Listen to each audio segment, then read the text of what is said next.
Άβατον του 2009, 3 ποικιλίες ελληνικές, λιμνιό μαυρούδι μαυροτράγανο.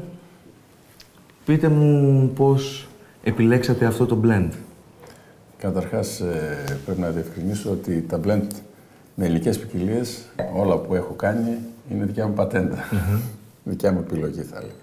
Λοιπόν, το κόκκινο είναι ότι από την ποικιλία λιμνιό, την πιο παλιά που υπάρχει στον κόσμο και αναφέρθηκε από τον Αριστοτέλη, με το όνομά της, που διασώθηκε χάρη στο Άγιο Όρος.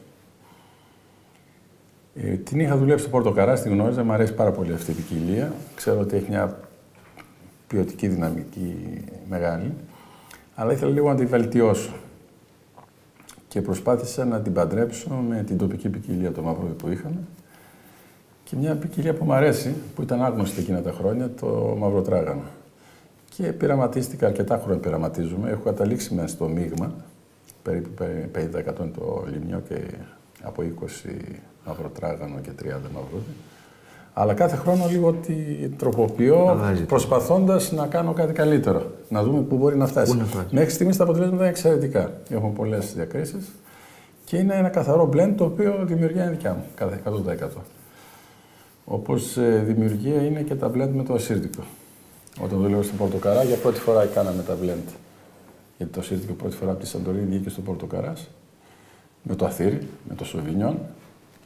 Και αργότερα εδώ το πρώτο blend με αλαγουζιά με Θα το δοκιμάσουμε μετά. Δηλαδή είναι... Και μάλιστα το κρασί μου έδωσε και όλη την επιτυχία και αν θέλει, τη φήμη για να γίνω γνωστός. Ουσιαστικά δημιουργήθηκα από αυτό το μείγμα την ποικιλία με αλαγουζιά εδώ, σαν κτήμα για Βασίλειο. Εδώ για το Άβατον, ποιος είναι ο ιδανικός συνδυασμός φαγητού που θα επιλέγατε?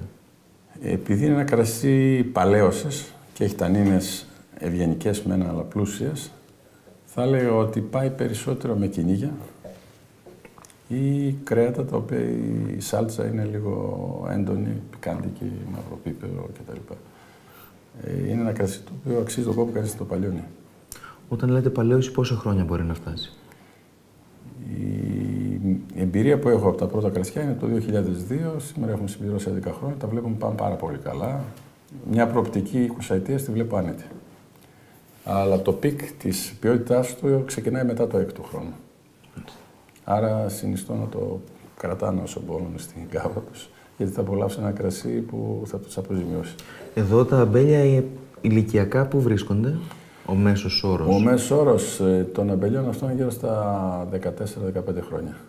Που σημαίνει ότι τα ίδια αμπέλια έχουν να δώσουν στα επόμενα 20 χρόνια πολύ καλύτερη ποιότητα. Και αυτό περιμένω. Στα μέλι λευκά μπορούμε να πάρουμε μια καλή ποιότητα από τον 5ο χρόνο, αλλά στα κόκκινα μετά τη δεκαετία. Δηλαδή είμαστε σε φάση που παίρνουμε υψηλές ποιότητες στα φιλιών πλέον.